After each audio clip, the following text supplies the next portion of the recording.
কুম্ভ রাশির এপ্রিল মাসের পথ চলা নিয়ে আজকের আলোচনা থাকবে।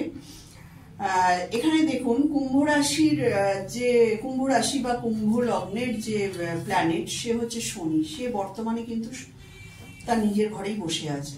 এটা খুব স্ট্রং সিচুয়েশন, কারণ নিজের লগ্নের লর্ড বা রাশির লর্ড যখন নিজের স্বস্থানে এবং মূল ত্রিকোণ অবস্থান করে তখন টু বি ভেরি কনফিডেন্ট। মানে কুম্ভ রাশি কুম্ভ লগ্নের জাতক জাতিকারা কিন্তু এপ্রিল মাস কেন বিগত দু বছর ধরে কিন্তু নিজের হেলথ এবং কনফিডেন্সের জায়গায় কিন্তু আপনারা ঠিকঠাকই আছেন। এবার দেখুন এখানে এপ্রিল মাসে মঙ্গল এসে কিন্তু আপনার লগ্নে এসছে, মানে ভিড় করেছে আপনার সঙ্গে। লগ্ন লর্ডের সঙ্গে মঙ্গল চলে এসছে। মঙ্গল হচ্ছে আপনার দশমের লর্ড এবং মঙ্গল হচ্ছে আপনার তৃতীয় লর্ড। তৃতীয় লর্ড হিসেবে মঙ্গল কিন্তু একটা নেগেটিভ হাউস বলা হয় বৈদিক অ্যাস্ট্রোলজিতে, ত্রিষাডায়া ভাব।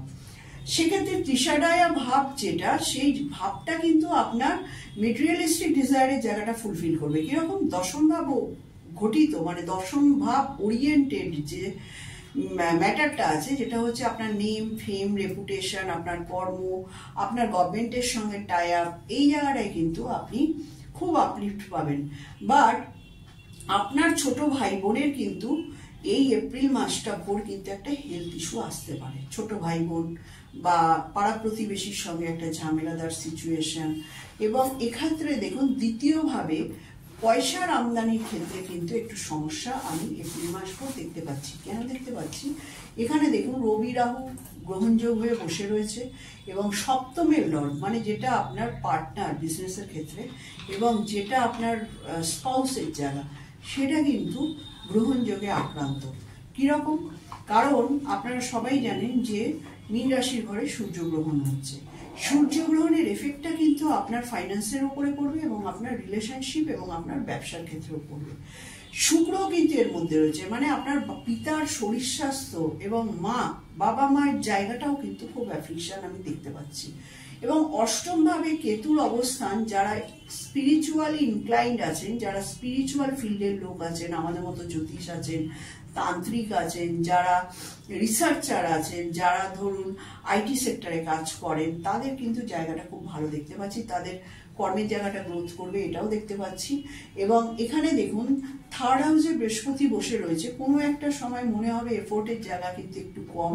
পঞ্চমের লর্ড, যেটা বুদ্ধি ইমপ্লিমেন্টেশনের জায়গা, সে কিন্তু বক্রিয় অবস্থায় দুটো ঘর, মানে থার্ড হাউস এবং সেকেন্ড হাউসের মধ্যে কিন্তু ঘোরাফেরা করবে। সুতরাং বড় কোনো প্রোগ্রামিং ফ্রুক্টিফিকেশন করার জন্য কিন্তু বুধ একটা বাধা।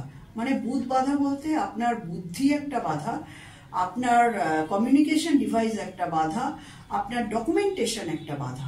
সুতরাং এই এপ্রিল মাস ভোর যখন বুধ এখন রেট্রোগেট হয়ে বর্তমানে কিন্তু রয়েছে মীন রাশির ঘরে, আবার বুধ শিফট করবে এপ্রিল মাসের শেষের দিকে মীন রাশির ঘরে। সুতরাং এই যে জায়গাটা পঞ্চমের লর্ড এবং অষ্টমের লর্ড, যারা ধরুন আমাদের মতো কনসালটেশন ফিল্ডে রয়েছেন, যারা অকাল্ট ফিল্ডে যারা ডাক্তার আছেন, যারা উকিল আছেন, বা যারা ধরুন কম্পিউটার রিলেটেড কাজকর্মের মধ্যে আছেন, তাদের কিন্তু জায়গাটা খুব ফ্ল্যাকচুয়েট করবে। ঠিক আছে? এবার যারা ফোর্থ হাউস রিলেটেড ব্যবসার মধ্যে যুক্ত আছেন, যারা হোটেল ব্যবসা, যারা রিয়েল এস্টেটের ব্যবসা করেন, তাদের ক্ষেত্রেও কিন্তু লভ্যাংশর এরিয়াটা কিন্তু এপ্রিল মাসে খুব কম আছে। সুতরাং বি কেয়ারফুল, কারণ আপনারা যারা এই ফিল্ডের মানুষ আছেন তারা কিন্তু আশা করবেন না যে এই মাসে আপনাদের বিরাট কিছু হবে। এবং নবম ভাব হচ্ছে আমাদের গ্রোথের জায়গা, আমাদের ভাগ্যের জায়গা। সেই নবম ভাবের লর্ড শুক্র কিন্তু গ্রহণের আওতায় চলে আসবে। রাহুর অ্যাক্সিসে কেতুর অ্যাক্সিসের মধ্যে কিন্তু রয়েছে। এবং শনি দেখুন বৃহস্পতিকে অ্যাসপেক্ট করছে, থার্ড অ্যাসপেক্ট দিয়ে শনি কিন্তু বুধকেও অ্যাসপেক্ট করছে। তো এক্ষেত্রে পঞ্চমের লর্ডকে যখন স্যাটার্ন অ্যাসপেক্ট করে, সন্তানদের পড়াশোনাও কিন্তু ডিস্টার্বিংয়ের জায়গা। যারা ধরুন শেয়ার মার্কেটের সঙ্গে ইনভলভ আছেন, তাদেরও বলবো কিন্তু এই মাসটা বি কেয়ারফুল। আপনাদের ইনভেস্টমেন্টের জায়গা কিন্তু খুব একটা ভালো নেই টিল 13th এপ্রিল পর্যন্ত। 13th এপ্রিলের পর কিন্তু শেয়ার মার্কেট আস্তে আস্তে কিন্তু একটু একটু করে বাড়বে। এবং একটু একটু করে রাইজ করবে, এবং আপনাদের ক্ষেত্রে কিন্তু সেই জায়গাটা কিন্তু ইনভেস্টমেন্ট তার 13 এপ্রিলের পর আপনারা করুন, সেক্ষেত্রে আপনাদের লভ্যাংশ আপনারা চোখে দেখতে পারবেন।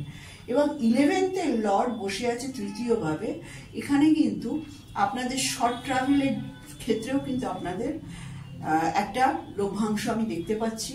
এবং এখানে যেহেতু 11th লর্ড বৃহস্পতি 3rd-এ রয়েছে, ছোট ছোট স্পিরিচুয়াল জার্নি কিন্তু আপনাদের জন্য খুব এফেক্টিভ হবে, এবং এটা আপনাদের মনিটারি ভ্যালুটা আপনাদের বাড়াবে।